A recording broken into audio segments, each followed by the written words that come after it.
everyone, and welcome to the latest episode of the Video Game Choo Choo podcast. I'm John, and I'm hosting once again. And with me this week are two awesome, amazing folks. We got Rose. Hi, I guess I'm awesome, amazing. Yes. And so is Walker. Hello. That's for sure. Mm-hmm. So, I think this week is probably going to be one of the most jam-packed game talk weeks we've had in ages. I am just in awe of all the friggin' games that we've been playing. Like... You know... Yes? This is only semi-related, but we finally have the podcast all together where the Alan Wake likers unite. Yes! And what a time it is to do that, because I started playing Control. Walker, you started playing Control. Yeah, I have. It's really good. Oh, hell yeah. We could just talk about fucking Control. That's what... There's a lot of overlap this week, is what I'm saying, and I'm ready to talk. So, I think we should just jump right into it. Do you just want to start talking about Control? Yeah, sure. Give us a start. Yeah, sure. I'll go ahead. I started playing Control. I don't know how far exactly I am. I kind of got stuck on a boss fight. I guess to just get the negatives out of the way. The boss fights are not great in that game. I would even go so far as to say that they are actively bad. But my god, everything else in that game, it's fucking incredible. Walker, how far are you? What was the last thing you did? I just got through the first mission you have to do in the Panopticon. So I'm guessing like I'm halfway through. And remind me what that was. It's after the Alan Wake Easter egg, when you find the person you go in looking for. Okay. You might be further than I am. That's possible, because you beat the boss? That like really aggravating boss fight in the like twisted room? Oh, I think I'm about to get to it, because I just reached See, the thing with Control is that it's really difficult not to spoil it, because it's so weird and everything is so out of specific. Left field. Yeah, I reached a really fucked up room before getting here where the floor becomes a spiral. I don't know if that's the one you mean. I think it's... Are you trying to find a TV? Yes. Then yeah, okay. Then we are at the exact same place. Okay. What a time for video games where this is like what you're describing and try to figure out where you are. The game is like, are you trying to find the TV? The floor is a spiral? Okay. Did you meet the guy with the fridge? That's how you know it's a good game, when you're just like, God, that dude has to stare at the fridge. Like... So Remedy made... You gotta help him. Remedy made a like AA SCP game, and it whips so much ass. It's really, really good. Every time I unlocked it, tell me if this is the same for you all, but every time I unlocked a new ability, I was just like, you're doing the perfect thing. This is exactly what this game needed. Like every single time. It's perfect. I just completed the whole like basic kit. I haven't upgraded everything, but I have every single important power up. Mm-hmm. And I'm just impressed by how hectic the firefights become. Like you're jumping, you're dashing in the air, you're like crashing into the ground, throwing stuff. It's probably the most three-dimensional shooter that I've ever played. Absolutely. And I mean, I feel like the big reason why a lot of these fights are a little frustrating is just the way that health is sort of managed. I think if A, either bosses did a little less damage, or B, there's a more direct way to gain health, I think it would be better. Like, I think if you just gained health off of like mind controlling enemies, Or Yeah, it's way too lethal, I feel. Anything like regenerating health or like a bigger health bar, just anything, because things kill you really fast in that game. it's like 2 hits from a strong enemy. It's a bit much, and like if you're fighting like a group, it's not as bad because it kind of reminds me of. I know this is fucking crazy to say, but it kind of reminds me of Doom 2016. No, absolutely, I see what you mean.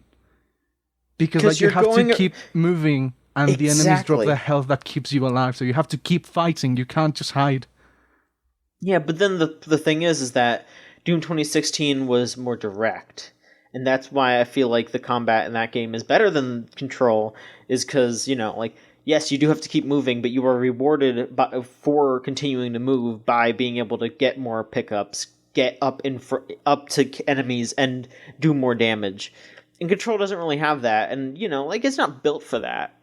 And I'm not saying that it's like, oh, it needs to be like Doom 2016. It just kind of makes me think about that and think about how combat is designed in video games. And I think Control does a good job, but it could just be a little better.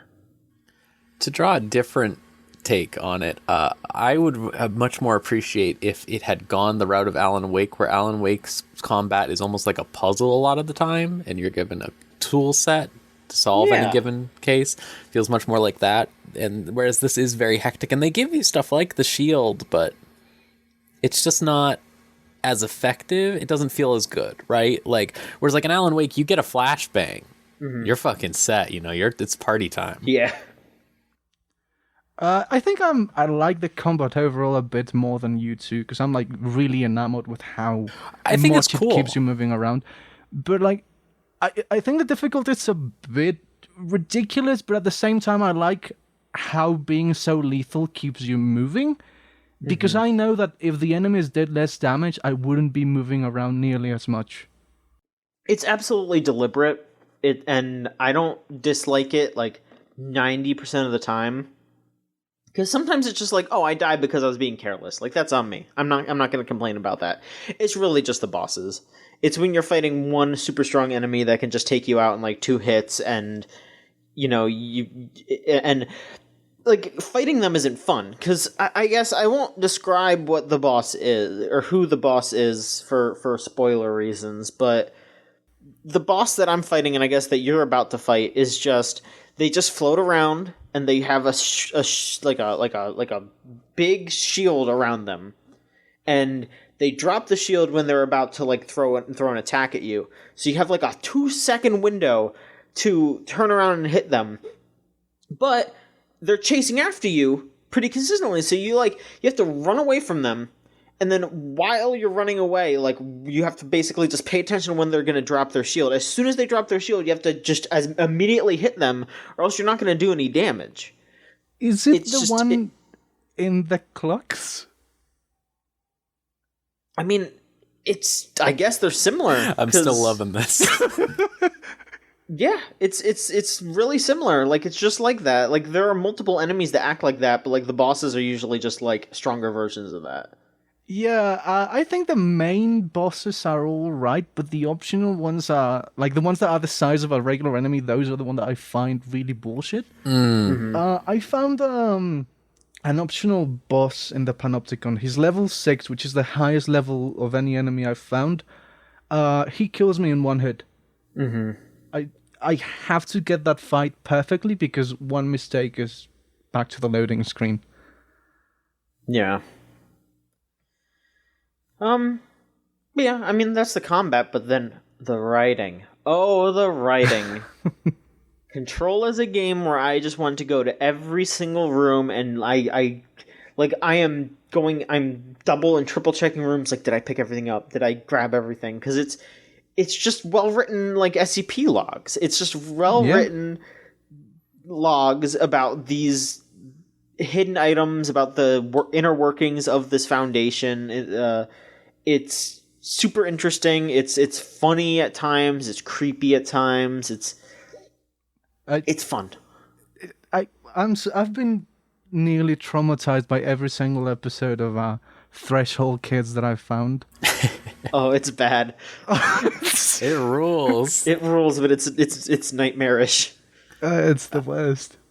my favorite part, so obviously the Darling bits with Dr. Darling, the FMV, is fantastic. I mean, that's Alan Wake himself. He's right there. Yeah. But besides that, my favorite parts are the fucking beautiful, like, scenes that they portray. They just shoot it out across the environment with multiple angles and everything of the old director smoking a fucking cigarette, looking down and like sighing while he talks about some outrageous fucking bullshit while a light is shining on him, and it fucking kicks so much ass. Yeah, it's some X-File shit. It's just like him just like... The narration is also just so good, like, we're spoiled for choice with P6 and P7 and whatever. It's just like this really commanding presence to it. It's very good. This game is so interesting. Like, every little bitty thing that you get up to in this game, it's so fun. Yeah, like, my favorite thing in the whole game, apart from the combat, has been the little background details more than the actual plot. Oh, for sure. Like, I have to ask, did any one of you solve the roulette puzzle? I don't think I found that. Yes, I did, yeah. It's the most bullshit thing in the world, It and I is. love it. I love the process of doing it. It's my favorite puzzle in a game now. It's... Is like, that, the rewards are so exorbitant compared to what you have to do, and no one's gonna do it if they're not super curious. But it's just there.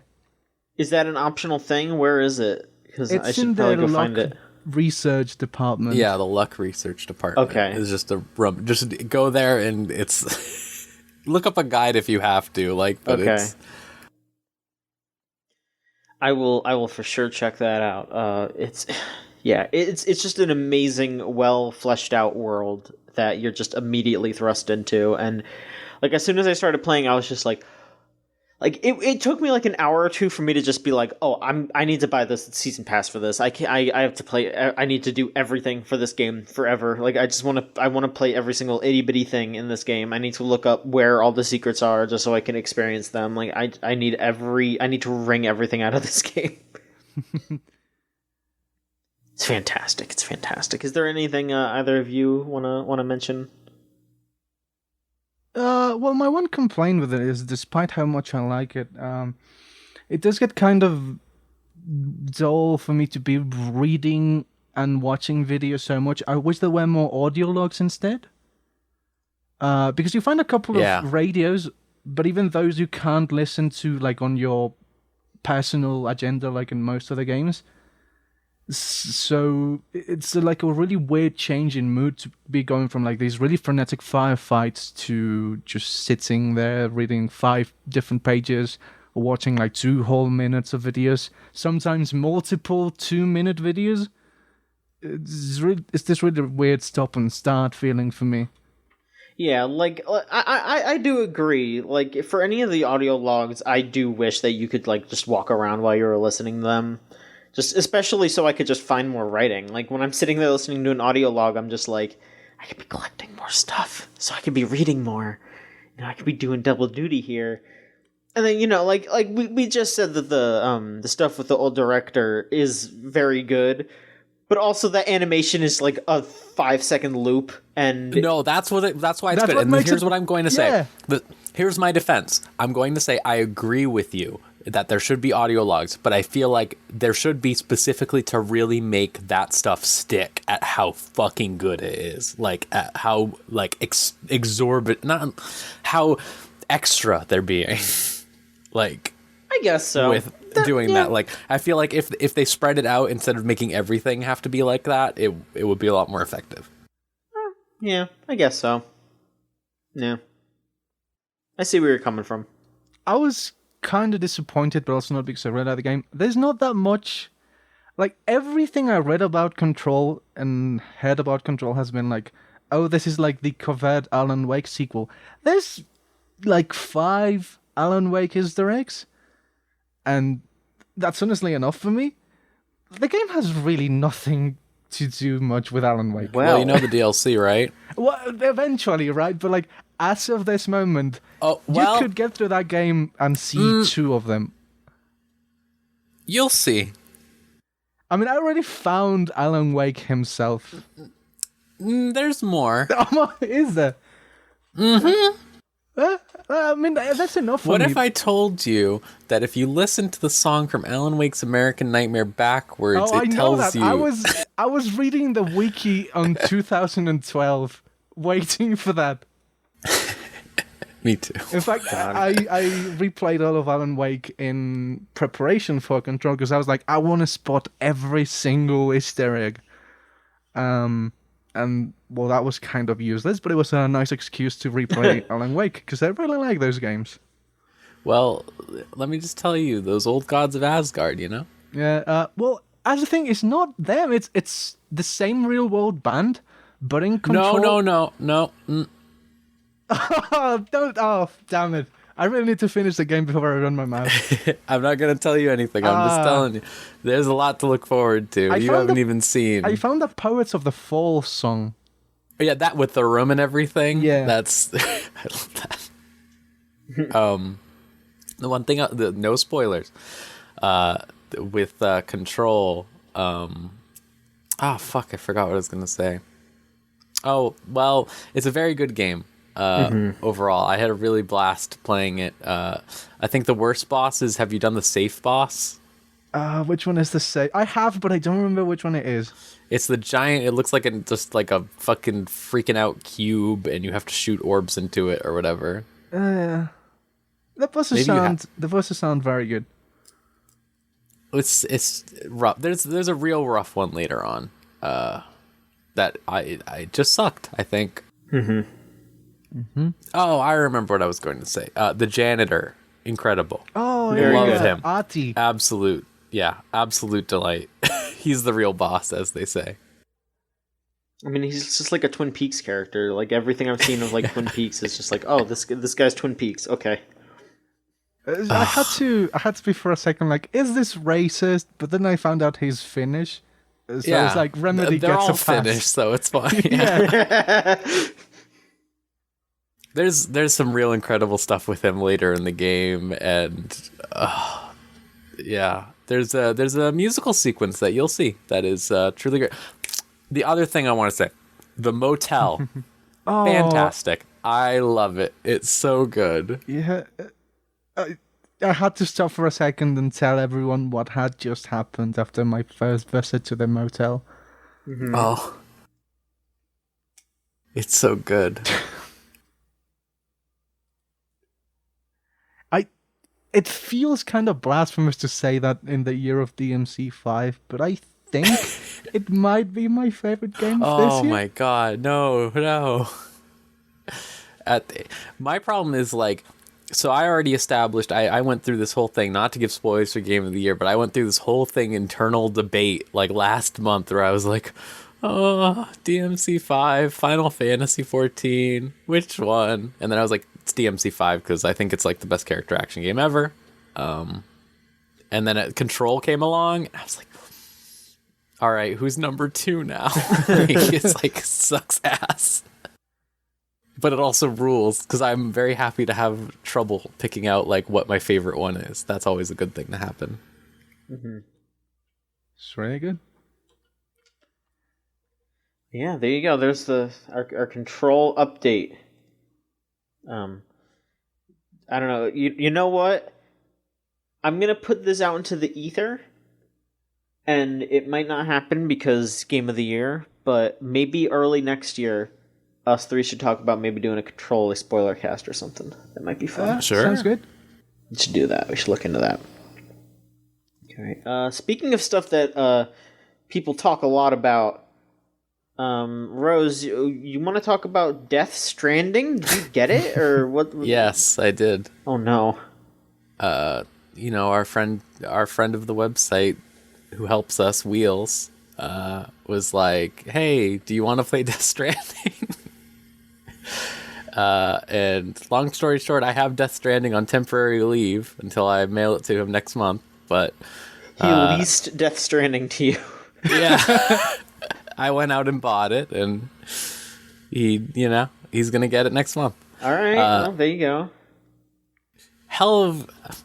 I'm very mixed on this game, because from a gameplay perspective, I quite like it. And from an atmospheric perspective, I love that. I love it. Everything that it's doing with like how it feels to walk around, how it feels to like just like exist, and like the way they nailed that like apocalyptic thing by setting it in Wales, even though it's America or whatever. It looks like Wales.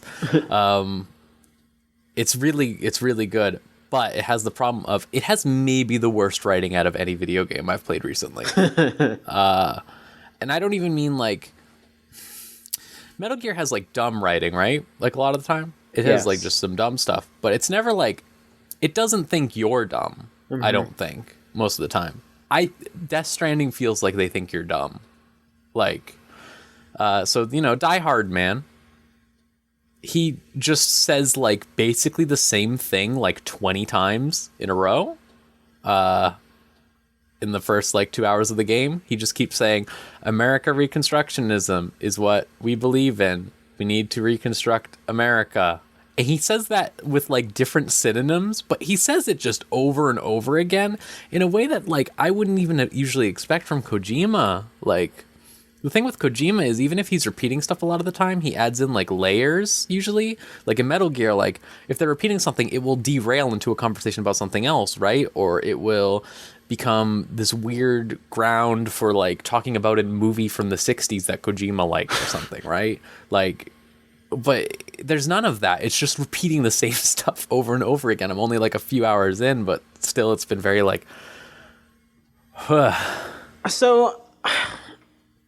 This is a weird thing that I've been thinking about, because a lot of people have been talking about this. And whenever people bring this up, I just end up thinking about how creators respond to their fans in quote-unquote negative ways that, like, bring down their art. Like, obviously Kojima has a lot of other problems than this, but I just think about how many people...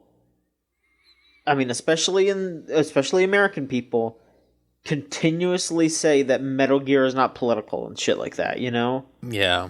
Like, I'd have to imagine that if Kojima sees all those people acting like that over and over again, he had to have thought, at least a little bit, we need to dumb this down for these idiots. Like, I wouldn't blame him for doing that, but at the same time, it fucking sucks for anyone who doesn't think like that. Like, it reminds me of, like, when, like, for example, there's, like, comics where they'll introduce, like, a new POC character, and a bunch of people will be, like, really shitty and hateful about them, and then, like, for 5 months after that, because of all the hate, there has to be, like, a bunch of, like, just issues about them, like, combating racism and being like, oh man, we're so much better than racism. All those people online that said that you were going to fail. Like that kind of shit, you know, where it's like, they should just be doing regular superhero shit. Like, why do they have to keep bringing up the fucking racists online? You know, it's just like, it fucking sucks for like, but then at the same time, you can't blame them for it because that's what the fucking response is. So it's like, it just reminds me of that, where, like, I bet Kojima was sitting there like, oh, these people are fucking stupid. So I need to make this game stupid. And it just sucks for you, because you're like, okay, I understand this the first time you said it. You don't need to tell me again. But he's like, no, I need to keep telling you this because people don't think Japanese people can be political. You know? Yeah. You know, I'm aware that I'm very ungenerous to Kojima because I don't like his work. But to a certain extent, I think he's always... Like, that's why his cutscenes are 2 hours long, right? He's always been very didactic. Recently, this compilation of clips made the rounds when people were saying, like, oh, Metal Gear is not political. And the tweet was trying to prove that it was political by showing a bunch of conversations about Che Guevara. Right, yeah. And that was like the gotcha moment. But what I got out of those cutscenes is there's like 7 minutes of them, and what they really amount to is big bosses like Che Guevara. Yeah, but he has to like he first gives you like a history lesson on Che, And then he goes, "Oh, and you do that too, boss." When, like, any person who can pick up on symbolism, you could have just done the shot with the eye patch and, you know, the beret, and people would have gotten it. But, like, he's always been very afraid that you're not following. Yeah. That's fair. Yeah, it probably is just like... It's just probably just gotten worse and worse as time has gone on. I'll also say that my fear that I voiced last week on the podcast, where I said that I hate how Kojima is so misogynistic, really showed its face immediately in that game. No. Oh, I bet. By Fragile's ass just being shown to me like 30 times, maybe? Kojima's ass was shown, in a way. That's true. And just like all of these scenes where it's like naked Norman Reedus while like whatever her name is, the Amelie woman just walks around him in high heels on a beach, and it's like, yeah. Yeah. On a lighter note, two things. One, the room with Norman Reedus, where he's sitting on the bed, and you could just fool around with Norman Reedus. Incredible stuff. Really incredible stuff. What, is it like You your just Tamagotchi and you get to pet him?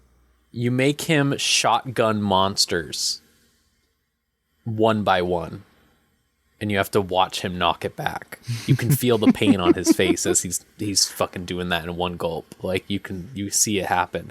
You can make him go up to the mirror and do stupid faces in it, and then take a picture from the point of view of the mirror that you don't get to see until it's taken. And Does he hate it?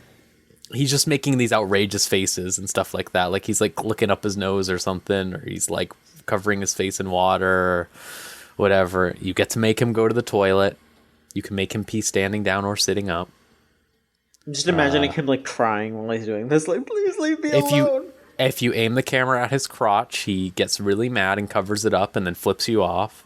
Is there an achievement for trying to look at his crotch? No, unfortunately, as far as I know.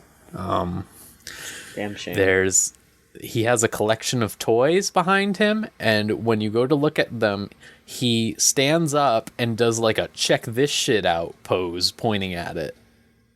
Like he's very proud of it. And it's just like all that. There's an option to just put on these stupid fucking sunglasses. When you put them on, he smiles because he thinks he's cool.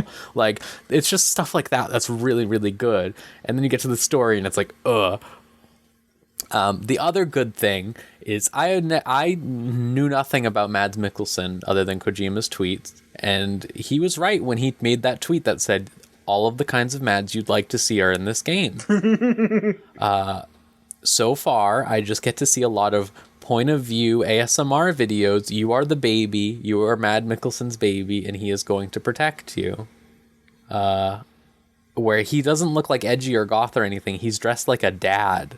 And he's just like, don't worry, baby, everything will be okay. Daddy's here for you, and stuff like that. And I'm like, oh, I understand why people like this man now. I'm interested to see where he goes in that game, because I have seen him in the trailers wearing goth makeup. Yeah. Kojima might have just wanted to get a shot of him in the goth makeup. You never know. Yeah, it's true. I don't know yet. Yeah, a lot of it's stupid, but like I said, the core gameplay of it is like really fun. Like the just walking around, it's like someone made a more playable AAA version of Getting Over It. I saw someone say on Twitter at one point, and it's really true. Like it's like so like clunky, but there's something so like engaging about it. There's these really good parts of the game where it's like, you know, everyone talks about in Red Dead Redemption 1 when you go to Mexico and it plays a song? Yes. Yeah. Okay. So Red Dead Redemption 2 tried to do that twice, and it sucked ass both times. It was just complete garbage. And I was like, fuck, that sucks, because I thought that the Red Dead thing was all right. They do it like 8 times so far in this training. Like they've done it like 3 times, and they zoom out the camera and stuff like that, and you're still controlling it and everything. It works way better. It works way better when you're just completely alone and like there's just nothing for miles and miles. It feels really cool. You're just trudging along. You're just making your delivery. And then sometimes you look down and you can shake the baby. Yeah. Okay, so I haven't looked into the game at all. What is up with the baby? It's BB, right? BB, bridge baby.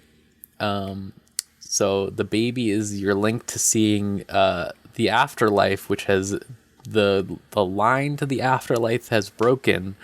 So there's just ghosts that kill everyone floating around, and the baby lets you see them. Okay. Because the baby's mother is in the afterlife, and it was a stillbirth because Kojima. Yeah, I imagine it was a dead baby. Otherwise, how it No, would yeah, work.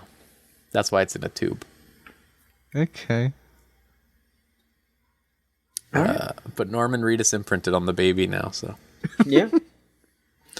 As Guillermo del Toro's character said, "Pity it if you like, but we must kill the baby." And Norman Reedus said, "No, this baby saved our lives." The baby. The baby. It's my baby now. Now There's a lot of games with now babies. I'm the dad. Fuck you, Mads. That's the conflict. Is he's like, "That's my baby," and he's like, "No, it's mine." Yeah, it's just two guys arguing over a baby. And Kojima goes, "Homosexuals do not exist." God, how powerful would it be if, like, at the end they just go, "Wait a minute, it could be our baby," and then Kojima, it's like the camera just goes to like FMV Kojima and his glasses just shatter. All I can think of every time I see the loving detail and scenes that he's put for Norman Reedus and Guillermo del Toro and Mads Mikkelsen is I am just like shaken by how fetishistic and pandering it is to Kojima himself. And then I think about that tweet he made where he said, "Just because I am wearing a rainbow shirt does not mean I am a gay." Oh, that's the best tweet. I mean, like, yeah, the rainbow shirt ain't it, dude. Yeah, it's everything else. Oh boy. I mean, not to accuse him of anything, but he fetishizes his own characters, even the Yep. male ones, a lot. Yeah, it's really strange because he's just like extremely like hatefully sexist to women, like the kind of shit where it's just like it's fetishistic, but it's way more just like angry. But then like he's also fetishistic to men, but it's way more like loving and like caring, and it's And Yeah. even different types of men, because everyone's like, "Oh, Raiden, you're a really pretty boy," in ways that don't make sense for like the average macho fantasy. yeah. I mean, like I would say that like Snake is a like macho style character, but he's very fetishized. Like you look at some of those outfits, like the sneaking suit and like some of the outfits that he's wearing in like Peace Walker and like shit like that. Like it's very horny. And you know, like if Kojima was just like normal about it and would stop being No. shitty about to women, it'd be fine. Double no. Yeah, like, but that'll never happen. Yeah, I feel like it's still really just a lack, like he doesn't have any restraint anymore. And in some cases that's good because it means that, like I've said it before, like as much as he's has a real hit or miss nature with actually playing a lot of his games, but the way that he manages to create interesting gameplay systems and gameplay conceits is incredible to me, considering he absolutely does not play any video games ever. Yeah. He only watches movies. Yeah. And it impresses me how he's able to always come up with these really cool and unique ideas, like the end boss fight, or like mean, the pain boss fight. Like, or... like the thing that he does, which is like genius, and I think more people should do, is he approaches game design in the sense of, I want to tell this story, I want to present this idea, I'm going to put that idea down, and then I'm going to figure out how to make game design around that. And like that's how like story structured games should be doing it. Like, okay, this is how I'm telling the story. I need to figure out how to make that story work with the game design that I come up with. Like that is the right way to do it. It just, sometimes Kojima comes up with some real shitty story parts. That's what happens. Like it's interesting. It's an interesting idea to have a button to press during a cutscene that lets you look through the character's eyes to see what they're seeing. But Kojima usually uses it to look at ladies' cleavage. Like that's the thing. Like that is like the encapsulation of Hideo Kojima. It's like, here's this really genius idea, but also let's be shitty to women real quick. And here's the thing, he's actually gotten worse about that. Mm-hmm. Like, MGS1 was kind of sleazy, but MGS2 is, like, relatively clean. And I don't know about 3, but by 4, it's, like, disgusting. Yeah, like MGS1 is sleazy, like just like a Hollywood action movie is. You know, it's like the women are hitting on him a lot, and it's like, you know, they make cracks about Meryl's ass. And there's the worst thing is probably the Psycho Mantis thing. Like, the Psycho Mantis thing is probably the worst thing, where, like, Meryl's, like, coming onto him and shit, and Snake's like, oh, what? And then, you know, like, that's probably the worst thing that happens in MGS1, and, like, the grand scheme of things, compared to, like, other shit that Kojima pulls, like, that's nothing. You know, like, that's a fucking spring breeze, compared to, like, the Beauty and the Beast regiment, like, for fuck's sake.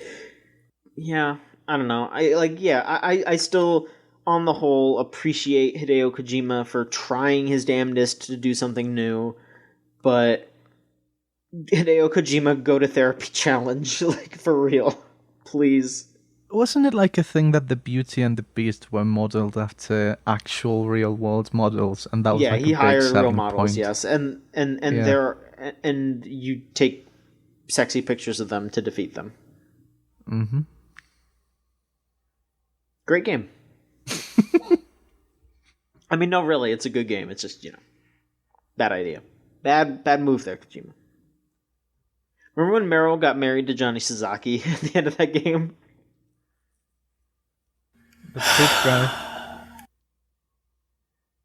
Revengeance is a good game. Revengeance is a really good game. He didn't really write that one, so, Yeah, you know. weird. Yeah, something to think about. Alright, I kind of want to just get everything out of the way before I go completely feral. Yeah, Rose, do you want to talk about Crosscode?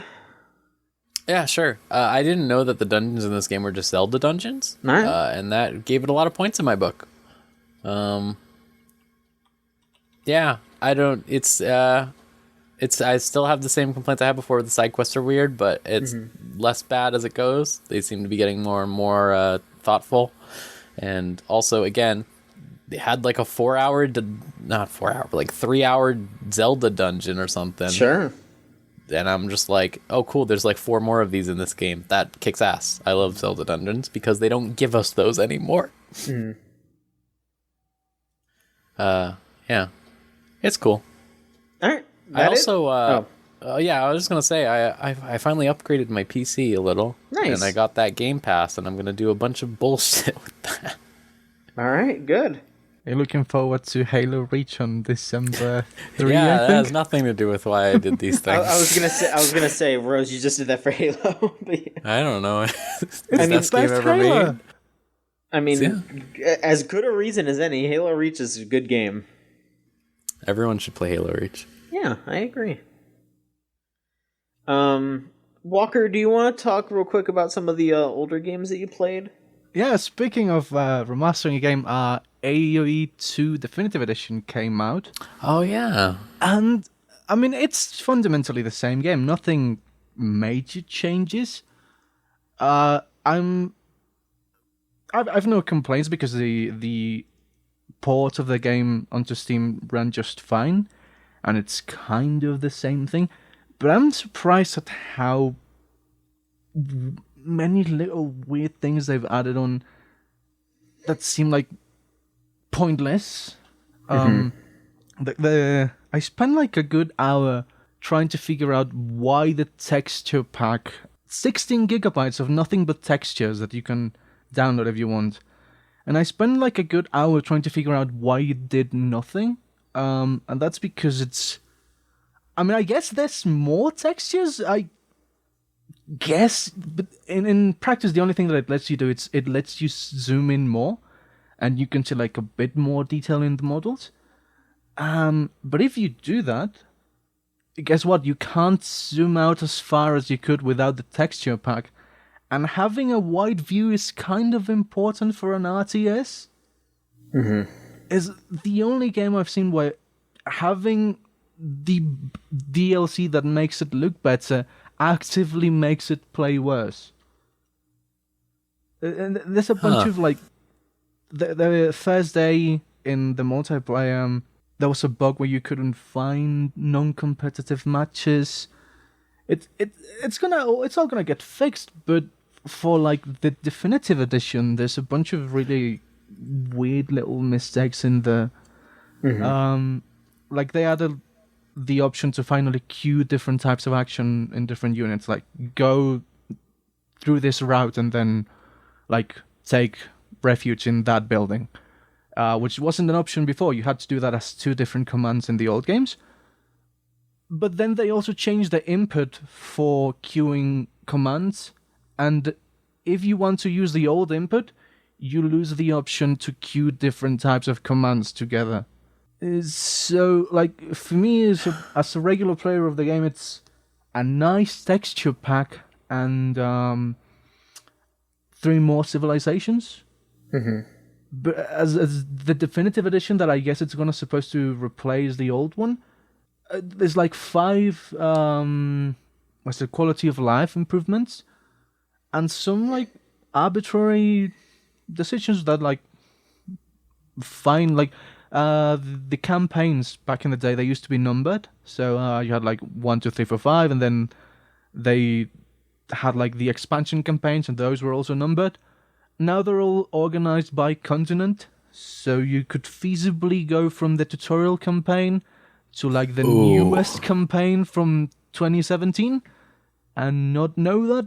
And obviously a lot has changed in how they design missions from 1999 to 2017.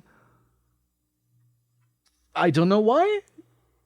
I guess because they thought it looked cleaner without the number. There's a bunch of like really perplexing little decisions like that, and a bunch of like aesthetic ones that like every civilization now has a neat little emblem that I'm sure, you know, people in Ireland are going to be like, why did you choose these 3 wind whirlwinds and not that symbol of Ireland that's like very iconic? And, you know, those litigations are bound to come up with a game that deals with the idea of empires as little toys to clash around. But in general, in what you can change in, as like they call it, a definitive edition, it seems like this could have just as well been a DLC and a texture pack for me.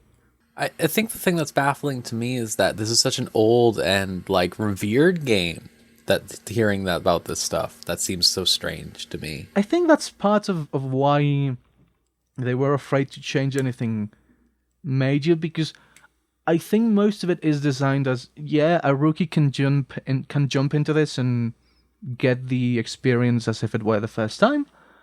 But I think the expectation is that most of the people who are going to buy it are already veterans.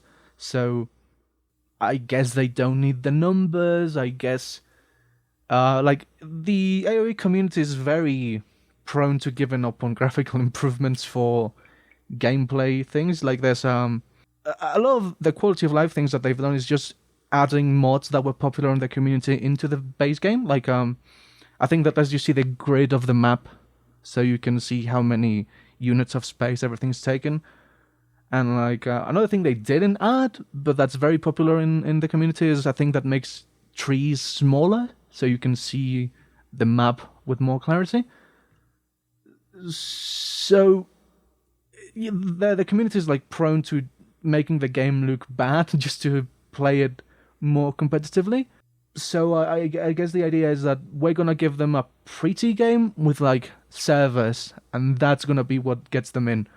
Stable online for the pro players, and everyone else who wants to play the game, like, it's got a reputation, so why change more? Okay. Microsoft $. Money soft. Money soft, yeah. And of course, they're also like making a 4th game in the series in the same setting that's as 2. crazy. I don't know what to call it, because I didn't like the guns in 3. and I was like really scared that there were rumors that it was going to be a World War II game. So I was glad that it's not. But then again, why another medieval game when we already have one and it's good enough for the people who like it to play it for 20 years on end? Real quick, Microsoft, to continue talking about Microsoft, they had their X019, I think is what it's called, event. Yeah, they did talk about Age of Empires 4, as you mentioned, and the Age of Empires 2 Definitive Edition. But they had some other announcements that I'll go over real quick. Rare announced a new IP called Everwild, where you're just like a person going around with fucked up, cool looking animals. It looks pretty neat. Obsidian's making a survival game called Grounded, where you're extremely tiny and in like a backyard. And I guess I guess I don't know, because if you're grounded, you have to watch Caillou and Barney for 300 million years. I guess I don't know. Is that fucking game Bleeding Edge? Does everyone remember that shit? The new Ninja Theory game? Oh, that thing, the horrible Yeah, it Borderlands looks like thing. shit.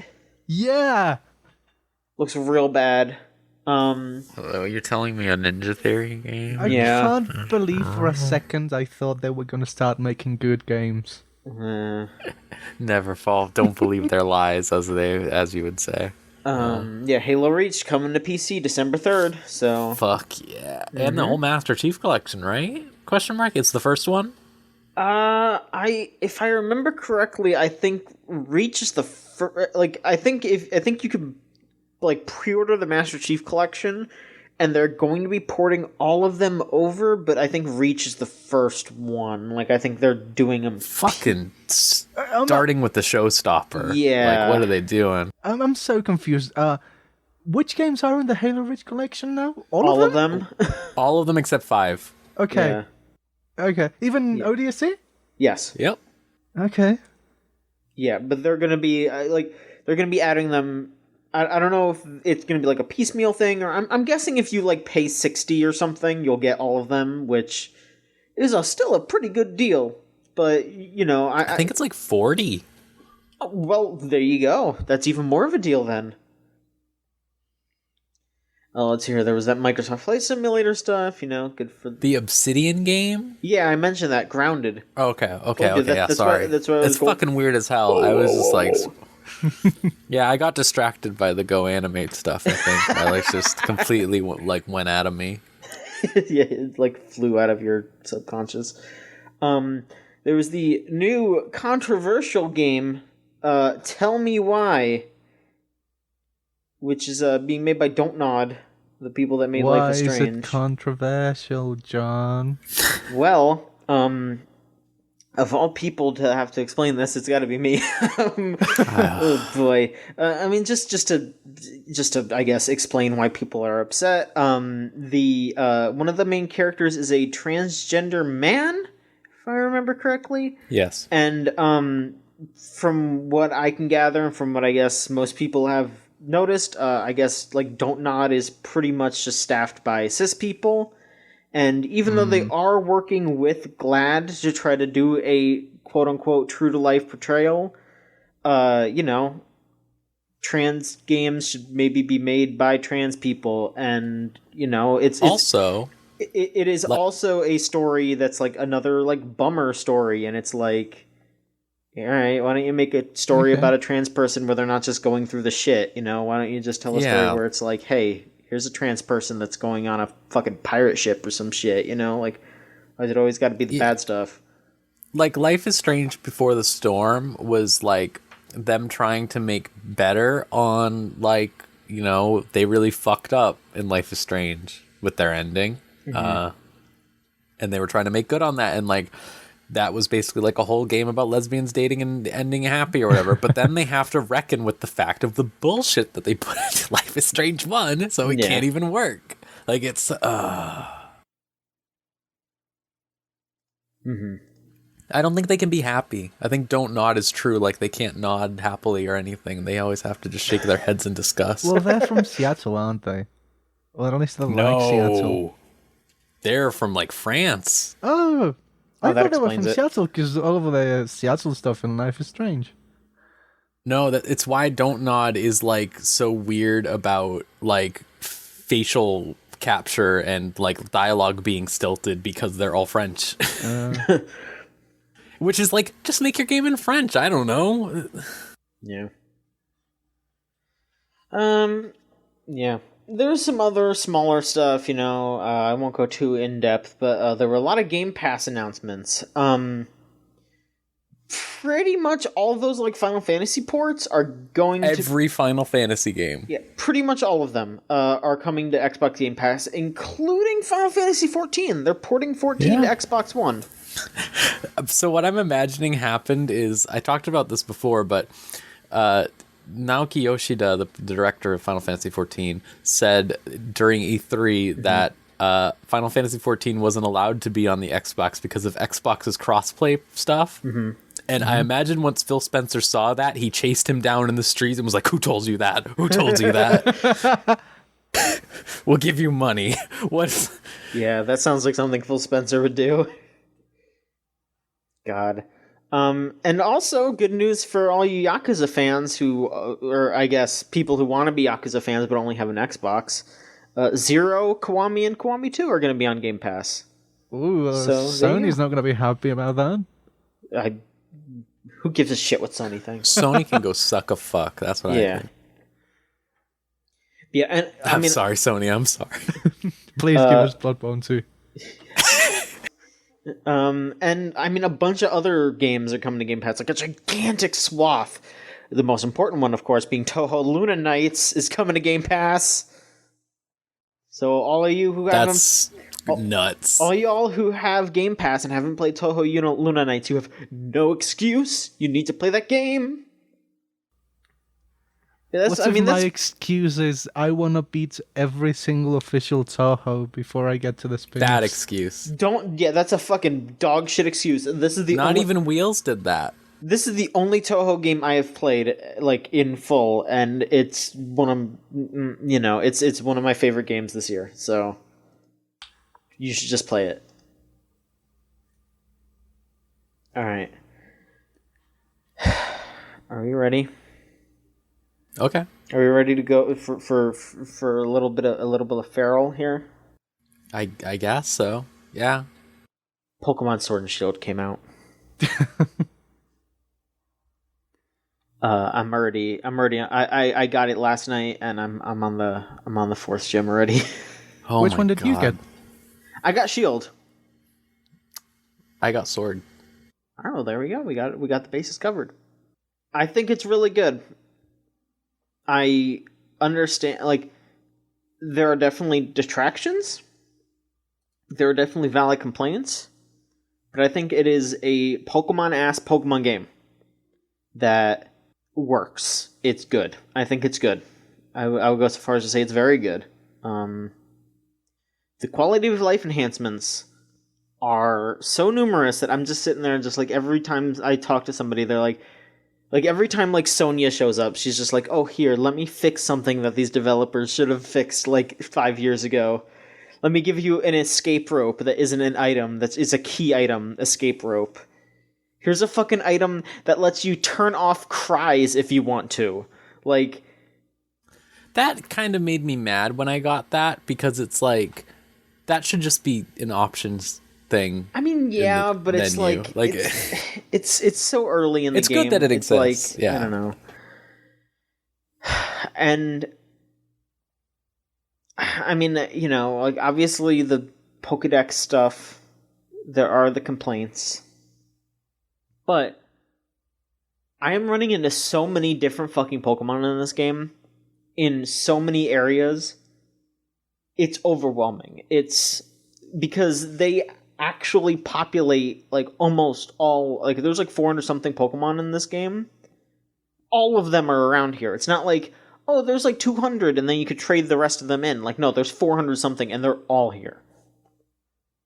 And it's just exciting to go around and find these Pokemon and run into these, like oh fuck, there's an Axew just walking around here. There's fucking Scorpy, like pretty early on, like it's like a variety of really interesting Pokemon. I'm catching more Pokemon than ever, because like in other Pokemon games, I'm usually just like, I catch my party, and then I play through the game, and then I'll catch other Pokemon later. But like now I'm just like, I'm running into this, and I kind of want to use that on my team. I'm gonna catch it. I'll think about it. I'm doing that like so often in this game. I'm swapping Pokemon out. I like never do that. It's such a different experience for me, and I think I understand like I mean, obviously there probably was some technological reason why they cut the decks down, but if they had just come out and said like, look, we want you to use these fucking Pokemon, here's the ones that you're going to use, I'd be like, yeah, because I am using them, and I feel good using them. I feel good just swapping stuff around. I'm swapping around stuff more than I ever have, and that feels good. Something else I appreciate about the Pokédex specifically is that they finally brought back, in a roundabout way, the thing that I loved in Omega Ruby Alpha Sapphire, where the game had something that was telling you how many Pokemon you have left to catch on a route. Mm-hmm. Like, it really drives me to be like, oh no, it ticks off that completionist section of my brain that requires me to catch all the little Pokemon critters, as it were. Yeah, it's fun. Another detraction that I will say is that there's like no story. It's bad also. Like, I hate Hop. Is my hot take. I have less hate for Hop because he just reminds me of How, and then I think about how bad How was, and I think How is better because How had a degree of humility and sympathy, whereas like fucking Hop over here is yelling at service workers. I don't know how far you've gotten, but like I feel like they might be.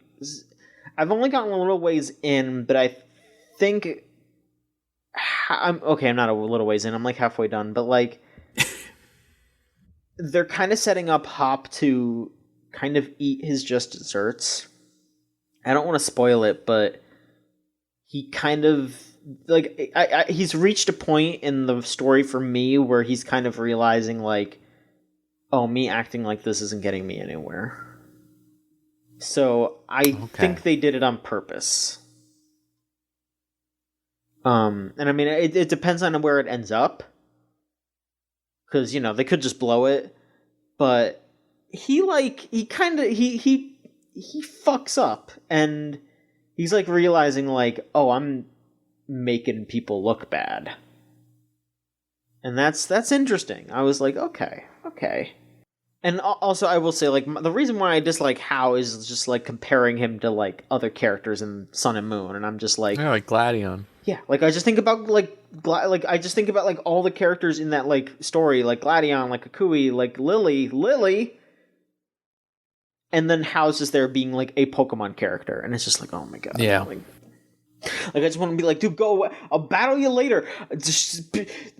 We're talking about child abuse over here. Go stand over there. Like, it's damn, like, my grandpa beats me in Pokemon battles all the time. It's fine, Lily.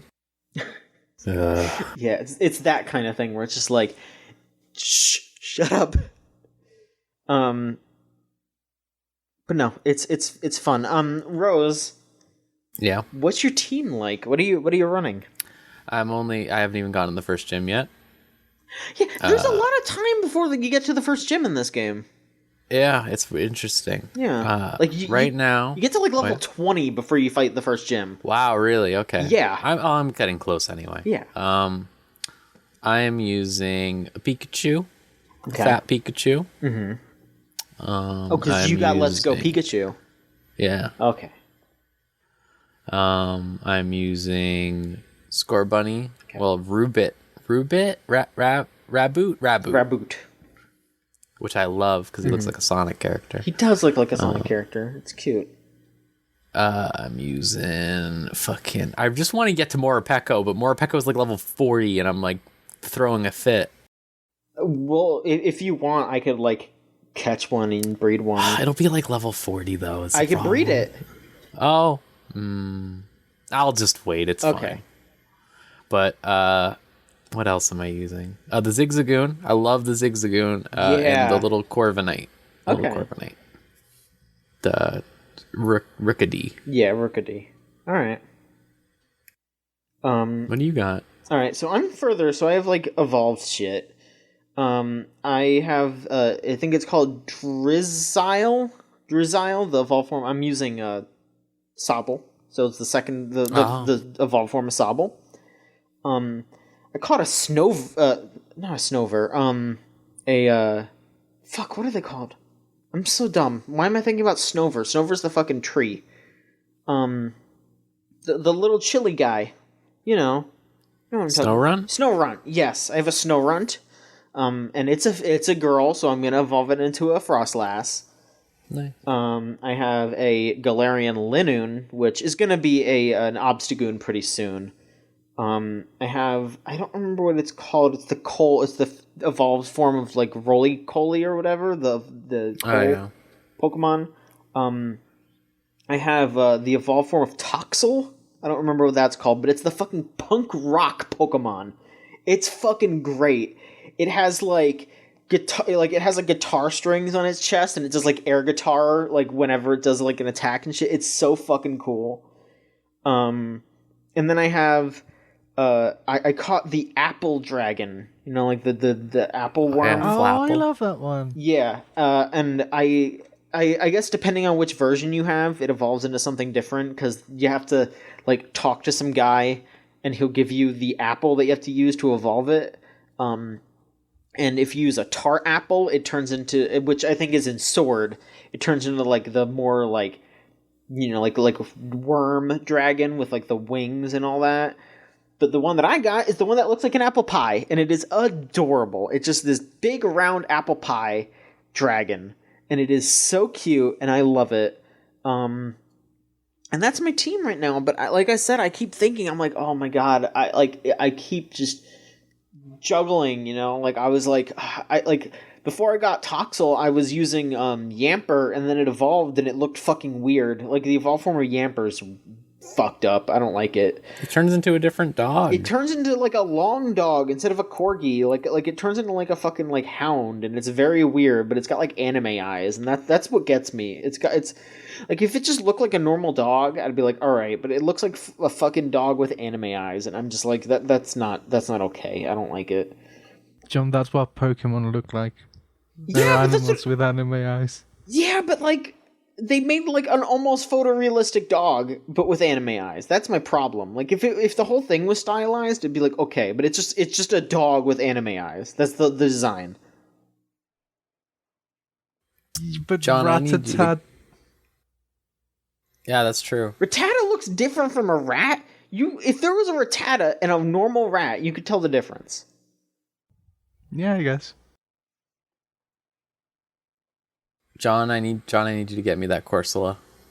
Okay. As soon as I'm able to, I will trade one to you. Okay, thank you. I don't know where they are. I'll look around. But as soon as I find one, I will catch them. I'm assuming they're in the ocean. I mean, yeah, but I don't know, like, what city, you know? I'll figure it out. Because we're, like, in the Wild West right now. Nobody knows anything about this game. People are just figuring shit out still. Like, you go on Bulbapedia, they don't even have, like, evolved levels yet. Like, you have to, like, look around for it. You have to go on Twitter, and people are like, oh, yeah, my, like, Linoon evolved at 36. Like, you have to look around. It's weird. It's freaky. It's just, like, it's like you're going in blind. Let me tell you, the fucking shiny Pokemon people are going insane. Because they figured out how to, like, raise the shiny stats, and they're, like, pissed about it. Do you want to know how shiny Pokemon works in this game? Okay. So, it's kind of similar to Let's Go, where you have to get a chain, like you have to battle the same one over and over, but instead of catching them, you have to knock them out, and it goes up to 25. So if you get 25 in a row, you knock out 25 in a row, that's as high as it goes. But then there's another multiplier that is your overall battles with that species of Pokemon lifetime. and that goes up to 500. So if you battle 500 of the same Pokemon, then you have to battle 500 of the same Pokemon and then get a chain of 25 of them. That is the highest you can go for shinies. But people are pissed. Is there a shiny charm? Yes, there is. So then that will make it even 2 times easier. So like, if you battle 500 of the same Pokemon and then do the shiny, like, you're probably going to be running, like, it's not going to be constant, but it's like pretty high percentage. Like, you might be able to get a lot of shinies in this game.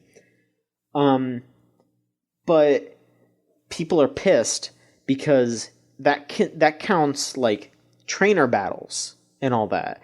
And there are people that want to go in and like, oh, I got full odds shinies. You can't tell. Because as soon as you start that fight, that ticks it up 1. Nobody can do full odds anymore. It's ruined. The shiny hunters are pissed. They can't do it like they used to. It's not pure.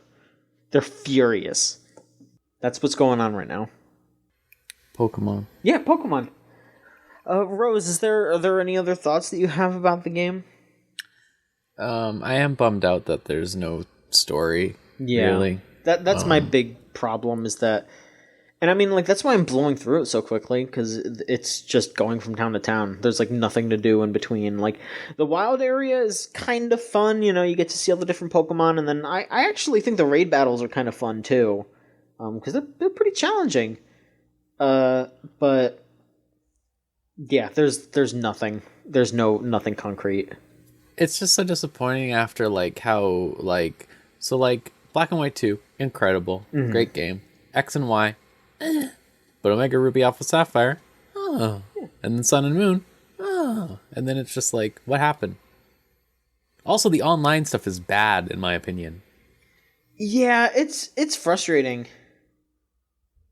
It's really weird. Like the Wonder Trade replacement is it's fine, but it's why? It's like they combined Wonder Trade and the GTS, and it just doesn't really fully work for both of them, you know? It's just kind of like, why'd you combine both of these when it being separate was the best, you know? Like, yeah, it's just like, I don't want to sit around just to get someone's, like, squirrel that they got on the first route. Yeah. It's really weird. And there's so much focus on those, like, trainer cards too, and it's just kind of like, I don't know why people are so like flipping out about that. I don't want some rando's trainer card. I might want some of my friends' trainer cards, but you know, I'm not gonna sit there and wait for someone to trade me theirs. Like, I'm not fucking sitting there. Yeah, I don't know. It's one of those things where you have to like log on to the online functions, and then if you like, you know, do something else. If you try to like upload a screenshot or something, it kicks you off the online and you have to go back in and log back on. It's really weird. I don't know. It's the same old Pokemon, 1 step forward, 2 steps back sort of thing. Or I mean, it's more like 1 step forward, 1 step back. It's just it's the same thing.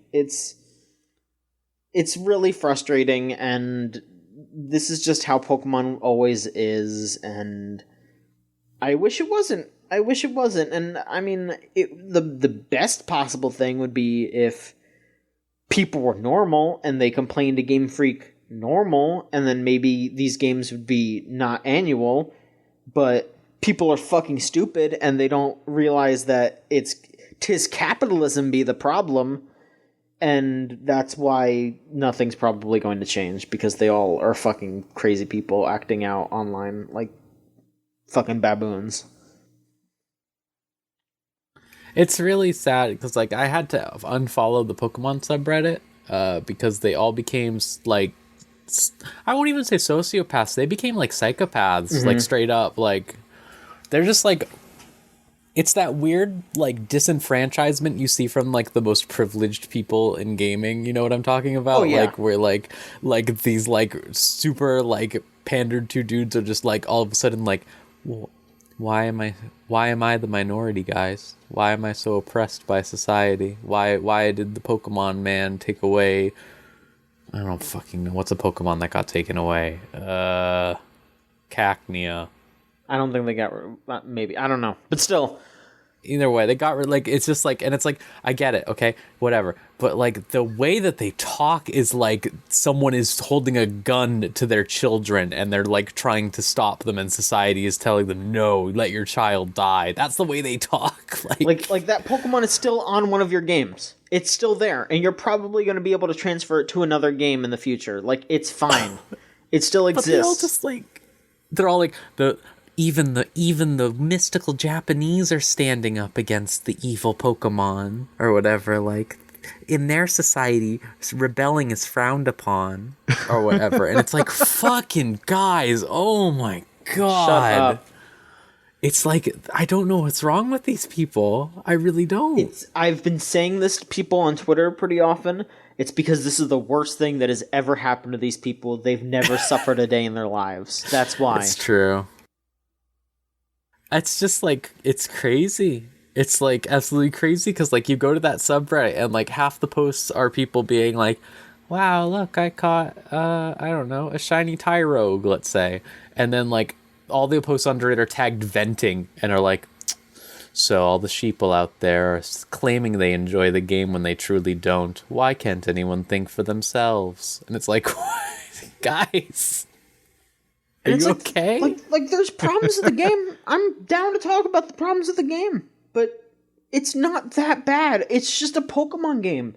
It is how Pokemon always has been. Like, if you haven't been complaining about these issues since the beginning, then you're just hopping on the fucking bandwagon. Because these are the same kinds of problems that Pokemon has had for ages. And, like, I will not ignore that, you know? Like, yeah, like, Pokemon has always had these kinds of issues, and it's because of the way that they are made. These games are just made, rushed, with not enough people working on them, and with pressures from a bunch of different companies and a bunch of different higher-ups that don't treat the workers properly.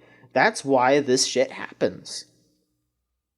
And, you know, like, yeah, the fucking wild area freezes up a little bit. Yeah, you climb up a ladder and the world stops, but it's still fucking Pokemon. If you liked those other games, you're gonna like this one. They didn't change it that much. I have a broader question as an outsider, because I haven't played Pokemon since Pearl, whenever that one came out. If I pick this one, like you said, like it has the same problems with the like stat design and stuff that Pokemon has always had. But like, if I pick this one up, is it gonna feel like finally Pokemon is a console game and not a portable one? So, I will say, the thing is that, okay, this is kind of a weird thing to say, but I feel like people that have complaints about Pokemon are the people that play it year to year. If you skip a couple of years, it becomes like revelatory. It's like, oh my god, they added all this shit? Wow! But if you keep up with it year to year, it's like, oh, why did they take that out? Why did they do this? Oh my god, they should have kept this. It's like if you jump in from Pearl to this game, you're gonna be blown away. But like Rose and I, who played fucking Let's Go last year, Ultra, and Sun and Moon, like I've been playing all of these games year to year. This is just, again, like a one step forward, one step back sort of thing. It's just like, yeah, they added this stuff, but they took away this stuff, and it doesn't run perfectly, and you know, like it's. I'm sure you'll be like, oh wow, they did all this. Oh wait, I forgot Leafeon isn't in the game, so I hate it now. Guess what? Aren't all the evolutions? Wait, yes, it is. It is. Leafeon is. Sorry. It is? So yeah. Then which is the one I like that it is? Oh, Shinx. Oh yeah. Well, Shinx is going to be in the Diamond and Pearl remakes next year. So yeah. Listen, if you actually ever want to play a Pokemon game, I have a recommendation for you. Okay. Mm-hmm. Black and White 2. Swear by it. It's a great. I mean, honestly, I think you should just play both Black and White games, because Black and White 2 builds upon Black and White really well, but they're both really, really good. The thing with Black and White 2 is that Black and White started like having like a really like trying to actually do a narrative, and then Black and White 2 like has a narrative. Yeah. and the way that they execute on it is really great. And at the same time, Black and White 2 had this really good thing where it's like, hey, we have this nostalgia section is the post game. Like, it's just like we brought back every single gym leader who ever existed and stuff like that. And like, you can just fight them now. Yeah. It's nice. Also, it's like a good blend of Pokemon. It's like some new ones, some old ones, some fun ones. Like Shinx is there. Yeah. Growlithe is there. First route, you can just get a Growlithe. It's great. It's a good game. Yeah. X and Y are really bad. X and Y are very frustrating. Yeah. I think they're the worst ones. Mainline games, yeah, probably. I still think Fire Red and Leaf Green are probably the worst overall, in my opinion. Oh, but worse than Diamond and Pearl? Maybe. I'd have to meditate on that. Thank you for enduring this, Walker, by the way. No, it's essentially like John stayed silent for 5 seconds, and I imagine everyone who plays Pokemon was like biting their nails. And I'm just clueless, like, what's going on? Are those the bad This ones? means nothing to me. Listen, these kinds of claims cause debates. Like, It's true. like this morning's, like, some of the like video game writers that I follow just started posting like, here's my top 10 favorite starters, here's my top 10 favorite games, and I'm just like, these people just want people to yell at them so they can get more clout. Like that's genius but shitty at the same time. Like, No, I get it. It's been going on for like 24 years, something like that. like. Yeah. Get me in with the right people, and I can get into a shouting match about why I like Ethiopians in Age of Empires, because it's been 20 years. Like, these opinions generate after such a long amount of time. Yeah, I mean, like, I'm not gonna shame someone for being passionate about Pokemon. I'm fucking crazy passionate about Pokemon. If they're passionate about Jinx, yeah, I will. You know what I mean. I'm sorry, I just had to be contrarian. I'm just gonna. I grew up with those, but I still think the first generation is the worst one. You'd be right, probably. Like, first gen is definitely like the most poorly designed game, but it's like you have to take it into context because at the time it was good. But if I was watching that in TV and I didn't like them until Chikorita and Cyndaquil and Damn, the other you're a one real showed head up. over here. Gold and Silver is legitimate fantastic. I mean, we're not going to argue with you here. But you know why Gold and Silver was as good as it was, and like why it didn't run like ass and didn't have a million glitches? Because fucking Satoru Iwata stepped in and cleaned it up. But that's why.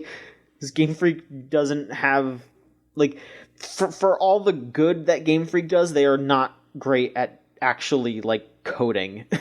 It's because they're operating on an indie development scale Yeah. for some reason when they're generating billions and billions of dollars in profits. Yeah.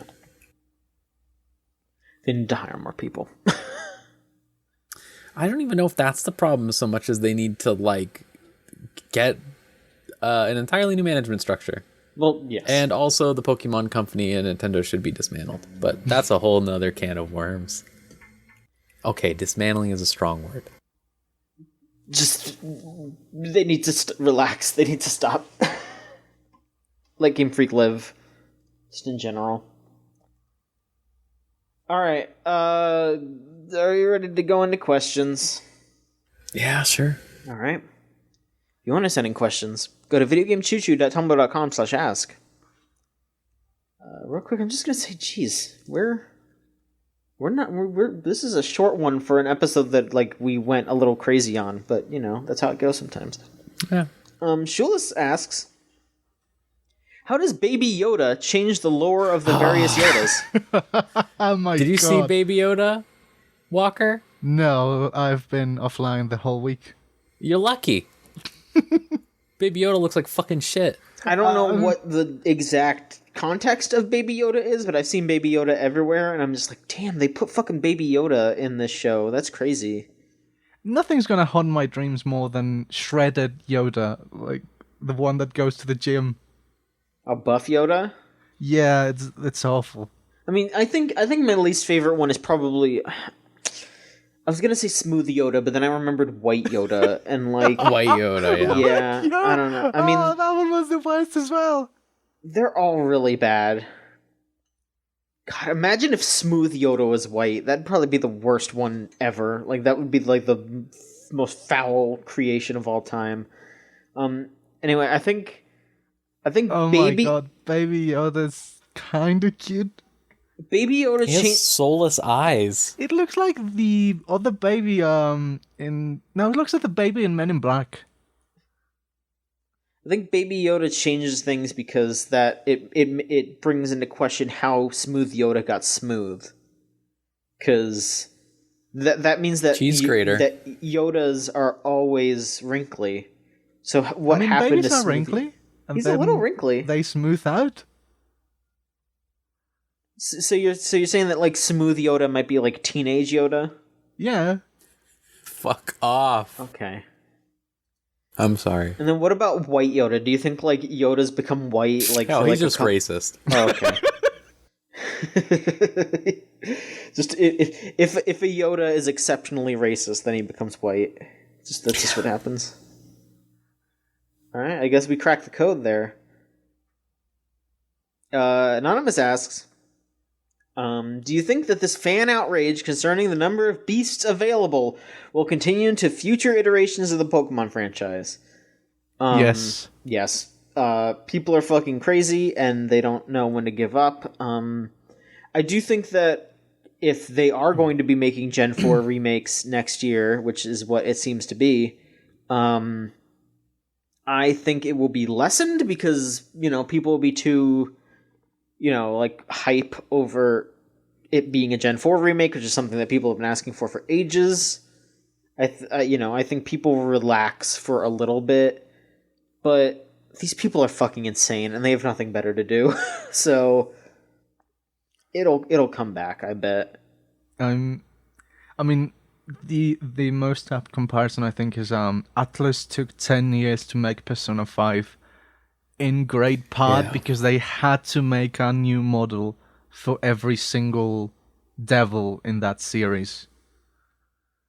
Yeah. I mean, I think there has been data mining and they show that those models are probably the same models from the 3DS games, but like, A, good. They shouldn't have to fucking do that. They shouldn't have to make new models.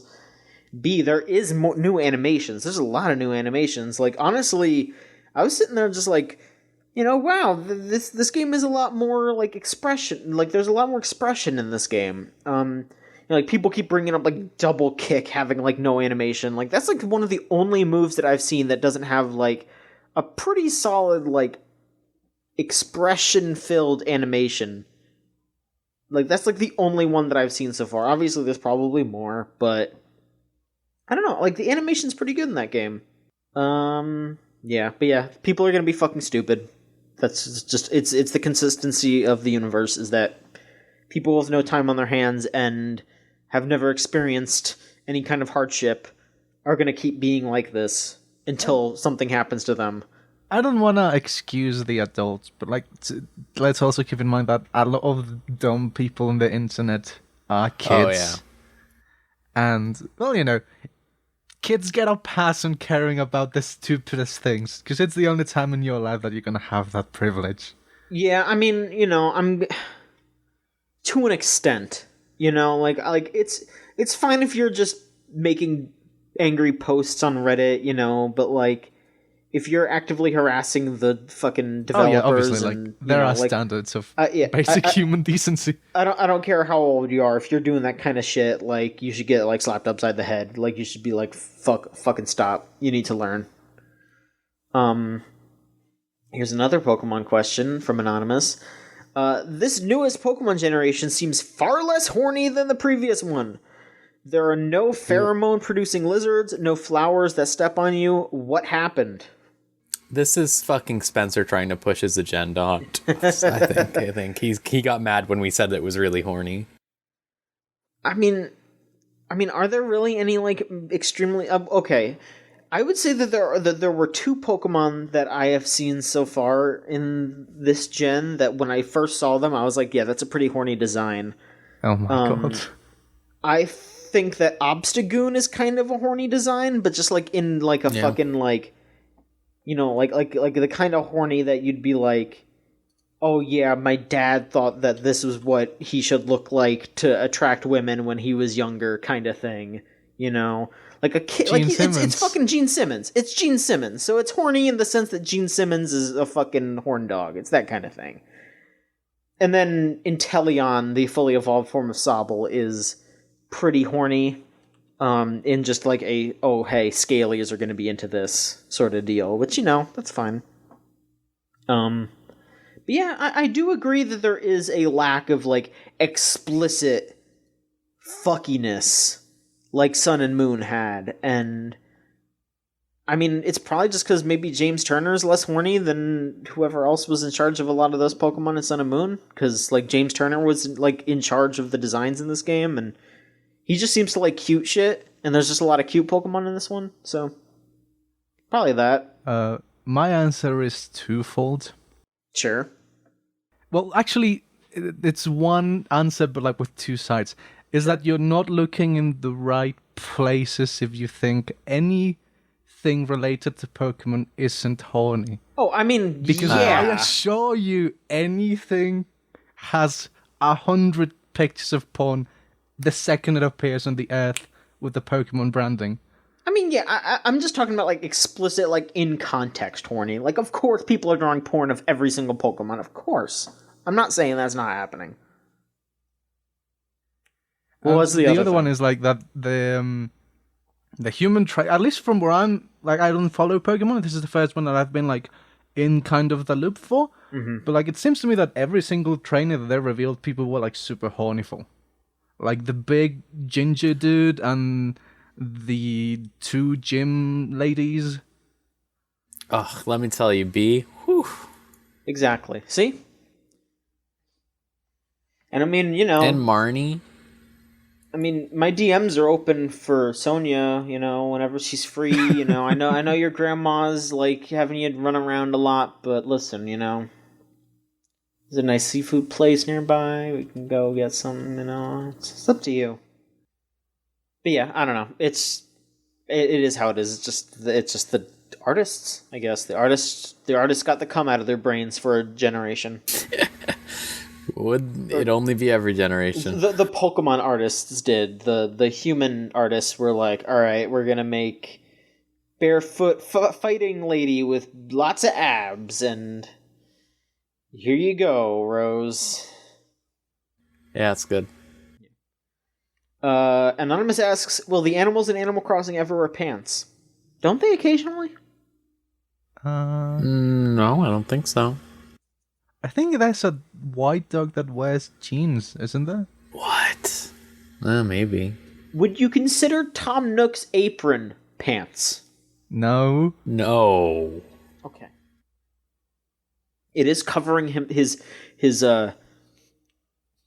nudity. Look, if you can get arrested going out in it, it's not trousers. Okay. That makes sense. Anonymous asks, is there really room for auteur theory in big budget game development when the process is so inherently collaborative? And frankly, should there be? No. I'd say not most of the time, but with Kojima specifically, because he has now just been given millions and millions of dollars and he ran off on his own and he's still doing the same shit, probably. Yeah, like, there are games that are very specifically a singular person's voice. Like, yes, video games are collaborative, but you, like, and it doesn't, both positively and negatively. Like, you play a Hideo Kojima game, if you took Kojima away from that game, it would be very different. It would not have those same themes. Like, same thing with, like, Yoko Taro. Same thing with David Cage. Well, so here's the thing with Yoko Taro that I think is true in this case, is that Yoko Taro uses the same women co-write with him. I shouldn't say use. Like, they always co-write with him, and their voice is echoed just as well, and that becomes part of what like is associated with him. So like in a case of like him, it absolutely is true, and I would say for earlier Metal Gear games, absolutely as well, because I mean those games are very different from the later Metal Gear games because there was a different writer working with Kojima. But what I mean now is specifically when people are elevated into positions of power and basically everything is like they are only put into this AAA situation. There is nothing else. They are not underneath anyone anymore. They are pretty much the head of everything. Like think Ken Levine is a good example in America. Like he just got to get away with whatever the fuck BioShock Infinite was. Yeah. And like he's probably just going to keep doing that. Sure. Like these people are just given free reign to do whatever they want, and that's the case where I think it comes into play. But it's a lot rarer. Okay, My that's problem fair. with auteur theory, even in films, is that I think it's more useful the other way around, simply because of the collaborative nature of everything, right? And it's not only on like there's actors and there's like photographers, but like even very like Roseborough, or the writers, like directors most of the time don't even write their own games. There's obviously going to be continuity in the same person affecting similar changes in their work, but when such vital things like the very story aren't under their control most of the time, there's a what's his name, Kubrick. Well, I don't remember his first name. But like there's a Stanley. Kubrick style, but Stanley. There you go. But most of his stories are adaptations, and even though you can watch his filmography and see his sensibilities, there's the very obvious fact that he didn't write all of it, and you can just see how the settings and the imagery and the language change so much between all of them, because that's the thing that he didn't have control of. Whereas I think, for example, with something like Remedy, you can see like these very obvious sensibilities of Sam Lake, right? Like he likes television, he likes pseudo paranormal stuff. You can see how he affects the game, but I think this idea of like the one man with control of everything is kind of more of making your story for your own entertainment than an actual useful way of analyzing how things get made. Because, like, yeah, Yoko Taro worked with the same musicians and the same writers, but then you can't say that it's all because of Yoko Taro's authorship. Yeah. It's these many voices that have their own sensibilities that always coalesce together. And you can see, like, with Metal Gear, when Kojima's co-writer left, that became a very different thing. Even if the Kojima staples were still around. All right. Yeah. Well, very good arguments. All right. One last question. If you want to send in questions, videogameschooshoo.tumblr.com/ask. Anonymous asks, who is your favorite Pokemon trainer? Probably Zinnia. Okay. I really like Zinnia. She's fun. I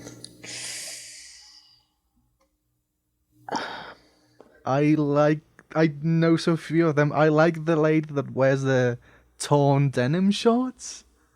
I don't know her name. Hilda? Like a Like newer the one? character? Hilda? Yeah. Like with the brown ponytail? Yeah. Yeah, Hilda, yeah. yeah. That's the black and white protagonist. Yeah, there you go. There you She's go. cool. Yeah. This is hard to answer. Especially because I don't want to show my ass. You're gonna say Ash. No! If you listen to Chuchigatri and Limited Train Works, you would know it's not Ash Ketchum. You know what? I'll just say I really like Blaine from Gen 1. He's fun. I like the Quizmaster thing. It's fun. He's a funny man. Yeah. He's a funny old man, and I love him going, ha! You better have brought Burn Heel. That's great. There you go. That's That's my doesn't give Rose more ammo answer. All right, I guess that's it for the show. Thank you all for listening. Let's see here. We got Twitter at VGCC, Tumblr, videogamechichu.tumblr.com. You can come hang out with us in the GameZone.zone. Hey, if you're playing Pokemon, we'll help you trade stuff. Come on in. There's plenty of people in there. We'll help you out if you need anything. We got our Patreon, patreon.com/VGCC. There's a new episode of Spyro up that just went up. There's a new Shujigatari. You can hear us talk about Yu Yu Shiki. We went in on that shit. Take no prisoners. Fucking those 3 girls, they're done for. They're done for. It's the end of it. And thank you, Melt Channel, for the use of our theme song, Crush, off the album Magic is Real. If you want to listen to more of their stuff, it is meltchannel.bandcamp.com or Magic Circuit on Spotify. That should be it. Am I forgetting anything? No? I think that's everything, yeah. The manuscript. Wonderful. Okay. The manuscript. You forgot the manuscript. Fuck! How did I forget the manuscripts? I don't know. The pages! They're all over! The thermoses! You gotta collect them all. I gotta collect the thermoses too! The thermoses that are always warm coffee, no matter what you do. Delicious, refreshing, warm coffee. Don't take your eyes off the fridge. Don't take your eyes off the fridge until we come back next week with another episode of the Video Game Choo Choo Podcast. Thank you.